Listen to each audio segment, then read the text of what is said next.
Hello, welcome to Ask doTERRA. Today I'm thrilled to be joined by Nicole Stevens, the managing scientist over essential oils here at doTERRA.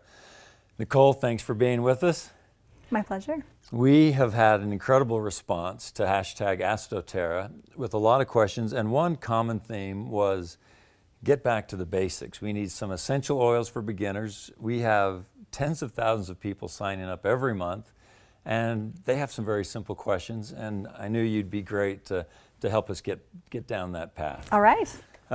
Just so you know, Nicole has prestigious degrees from a great university. She worked at Brigham Young University, she worked at the University of Utah, and she also worked at the UNLV Cancer Research Institute before we actually got to recruit her over to doTERRA. So we're thrilled to have you, mother of four, and so you've got both the practical as well as the clinical use of these oils. Yes, we've been using doTERRA since the beginning. Absolutely love it. Use it every day in our house. So that's fantastic. Well, the first question is the most basic, and that is, what is an essential oil? So an essential oil is a very complex collection of different plant chemicals. It's distilled naturally from the plant and from different parts of the plant too. The oil will be stored in little glands that the plant has, and the oils are actually used for things like warding off insects and warding off pathogens for the plant. It's for the plant's protection. We've actually found that we can then take that oil, distill it, and use it for our benefit as well. The question I get, obviously, right after the what is an essential oil is, how do we get the oils out of these plants? And for those who are slightly more advanced, they say, why does it take so much plant matter to make that? For example, I learned that it takes 100 bergamot oranges, it's one of my favorite essential oils, to get 3 little bottles. How is that possible, and how do we get them? Oh, that's a great question. Bergamot, by the way, is one of my absolute favorites as well, so I'm glad you asked about that one. So we have to remember that the little glands where the plants store the essential oil are microscopic. So imagine, these are all over the surfaces of leaves or flowers or fruits, but they're so tiny. They only hold just a tiny, tiny bit. So we do have to take a lot of plant material to go ahead and either distill it down, or in the case of the bergamot, to press it out. So the citrus oils, we take the rind and we press and we squeeze those little glands until they release their oil. For the leaves, flowers, some barks, woods, things like that, we have to send steam through it. The steam will come through the plant material, and the steam will gently cause the sacs to rupture, and that will release all the wonderful oil. But because the sacs are so tiny, it takes a lot of plant material. And I don't know the exact number for the bergamot oranges, but I would say that that's probably in the neighborhood. And it depends a little bit too on when they're harvested and how long between the harvesting and the distillation. And there's lots of variables that go into it, but regardless, it takes a lot of plant material for all of our oils. So that's fascinating. Are all essential oils created equally then? I mean, at some point you're using distillation or other means to get the oils out of these sacs, and they end up in a bottle, hopefully ours, but there are other bottles of essential oils. Are they all equal? I would say emphatically no. It depends a lot on when you grow, how you grow, the soil you grow in, when you harvest, how you store, how you distill, how you bottle. You see, there's a lot of variables that go into it, and the sourcing team and the scientists at doTERRA work very closely with their growers to make sure that we have all of those variables covered. Because if any of those things goes awry, you're going to end up with an oil that's of a different chemistry and of a different quality than you'd like to end up with, basically. So we want to make sure that our oil is the very highest quality and that we have all of those variables at the place where they should be, that we're harvesting correctly at the time that we should be harvesting the correct plant parts, and that everything is the way that it should be to give us the highest quality oil. So I just returned with my family from Bulgaria, where we have an amazing new distillery and are cooperating, our co-impact sourcing with these wonderful Bulgarian farmers. I was able to kind of go roll around in the lavender fields, and I kept talking to these different scientists, and they said Bulgaria and some parts of France really have the best lavender on earth. Can you tell me why that can be true? So yeah, I think that that's true, because from what we can tell of lavender's history, that is where it has evolved over millennia, probably. That is where lavender is known to be native. And wherever possible, we like to source plants where they're native so that we can study their chemistry and see what that chemical profile is supposed to be like. And in the case of Bulgaria and France, where a lot of the lavender comes from, we know that it has evolved there, and the chemistry there is beautiful. It's at its peak of its evolutionary masterpiece, as it were. And so that's the kind of oil that we want to put into our bottles.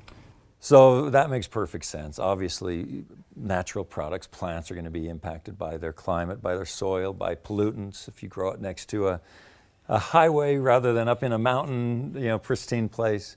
Tell me, I know you've been doing some testing on lavender, both here in Utah and, of course, where we source it from France and Bulgaria. What are you finding? So it's really interesting. I mean, you can do distillation on lavender from anywhere, all over the world. What we do find is it changes the chemical composition depending on where it's grown and how it's grown, and if it is exposed to pollutants. And again, we talked about all the variables that are involved here. So we're getting some good data to show that it's different depending on where it's grown. Now, that being said, we can still look for particular chemical profiles. So as we're sourcing our oils, we want to make sure that they fit that profile. And it's obviously best to have it be in this lovely, pristine environment. And if necessary, we can take a look at any types of plants grown anywhere. They have to be able to fit that profile. So we want to make sure that they have been grown with care and they have been harvested the way that they need to be and distilled the way they need to be. But in the case of lavender, it's been very interesting to see the differences of where it's grown and what the chemical profile ends up being. One question that I get a lot and that we saw a lot on hashtag Ask doTERRA was about use of essential oils with children. You have 4 children, so you've seen it from the clinical side as well as your own personal experience. I have 5 kids, and they all use it in very different ways. What can you tell us about the safety, the best practices of using essential oils with your children? So yeah, in using it with kids, I always just like to remember that these are little people.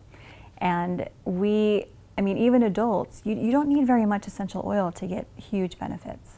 They're very, very concentrated. And so in using them with my kids, and in general, when people ask me, how do you use it safely with kids? I tell them dosage is key. Just tiny, tiny amounts. And it's a really good idea to add the essential oil to a carrier oil. And what this does, it does a few things. Number one, it makes sure that they're getting the proper dose. It makes sure that they are having this lovely moisturizing barrier. It helps to minimize any skin sensitivity that they might have, because kids' skin in general tends to be more sensitive than adults. It's thinner, it's still developing. So we want to make sure that any possible sensitivities are minimized by using a carrier oil. So that's my favorite thing about the Touch line. That's probably the product we use the most in our house. My kids absolutely love the Touch oils. They're already in a base of coconut oil, so really convenient. I love carrying them around in my purse because I never know when a kid is going to say, "Oh, Mom, I want this," or "I need this." So I just pull those out, they're ready to go. And we love that we're able to use the oils for their benefit and yet be able to have them be as safe as possible for my kids. So just being sensitive to the children's needs, making sure that if you do have a question about the children's health and how an oil might benefit, it's a really good idea to have that conversation with the child's healthcare provider. That's something that we've always wanted to do as well, to work in conjunction with our healthcare providers so that they know what we want to try and they are aware of all the things that we're doing to support our health. So those are the 2 things I like people to remember, using carrier oils and making sure that the dose is consistent with a little person. I found that out with peppermint. I love to put peppermint on my forehead or on the back of my neck, and I need a little more energy. And so when I first started here about a year ago, my daughter seemed a little sluggish, so I lathered it on. I always put on too much at that time, getting a little better on my dosage use. And it wasn't comfortable for her. But now that we've got the Touch line, it's much more comfortable and much easier for her to use it. And So there is a difference. I found out the hard way between how I would use an oil and perhaps how my 11-year-old daughter would use it. Absolutely. And for us, it has been kind of a matter of trial and error. Certain kids like certain oils, and they like certain amounts of those oils, and so we play with it. We have fun with it, always keeping in mind that we're wanting to make sure that the safety is in place. And whenever we go and talk to our kids' pediatrician as well, I do let them know that we use and love essential oils, so the pediatrician is aware and can take that into account and can help us make our best decisions. So you've talked about why it's so important to get these oils at the right place and the right time, and they are not created equal. Tell me about once it comes here, once it comes to the doTERRA headquarters. You're in the lab most of the time. It's fun to see you not in a white a white frock or whatever you call that. And what kind of testing do we do to ensure that we got it right? That's a great question. So we do a lot of tests on the oil itself. We do test, how does it look? How does it feel? This is a kind of testing that's called organoleptic testing. We have some very highly trained scientists that know how it should look, how it should feel, how it should smell. That's kind of our first line of defense. If it doesn't look or smell right, none of the other tests really matter because it's not right. Our noses are very sensitive that way. So once we have passed that test, then we can move on to some of the chemical testing. So we do GCMS analysis, which stands for gas chromatography and mass spectrometry. And this is where we actually send it through a column that separates out all the constituents based on their size and tells us exactly what the oil is made up of. And we have a very strict standard for what we want that oil to be. And we compare that to past GCMS analyses to make sure that it's going to match up from batch to batch to batch. So we also do some other testing with an FTIR, which makes sure that there aren't any adulterants in there. We do testing for pesticides and heavy metals and all the things we want to make sure are not present in the oil to make sure that it's safe and clean. And we do continued testing even after the bottling. We want to make sure that it's stable, that the bottle and the cap and all the other pieces are going to keep their integrity over time, that the bottle and the oil will stay safe so that people can use them for years. I have been amazed as I've been able to go walk around the research labs and watch all of the testing that goes on with each individual one. But I kind of am glad to hear too that the first test is just the one we can all do. I brought home an oil from another company that I received in some gift bag, and I did the test with my wife, and she immediately said, "Oh, that's terrible. It's like that's why I never buy a cheap perfume. You can just tell immediately." And she said, "Throw that away." And it was not doTERRA. It was the other one, and she got it right off the bat. It really with can. No training. Yeah, it can be night and day difference. And I've read some papers actually that show as you train your nose to recognize certain constituents of oils and certain blends of constituents in oils, that your brain actually learns. It learns what's good and it learns what's right, and you can learn to recognize those things. Sometime, not this show, I want to get all of the owners and other executives together, and we'll have some type of a game show where they have to sniff oils, and we'll get to a championship. Oh, Everyone totally. thinks it's going to be Emily versus Dr. Hill, but we might have some surprises. I don't know. Can the scientists join? Yes. Well, it depends. If you're going to win, probably not. But if All right, I can moderate. How about that? that's what we'll have you do, because you actually know what you're talking about.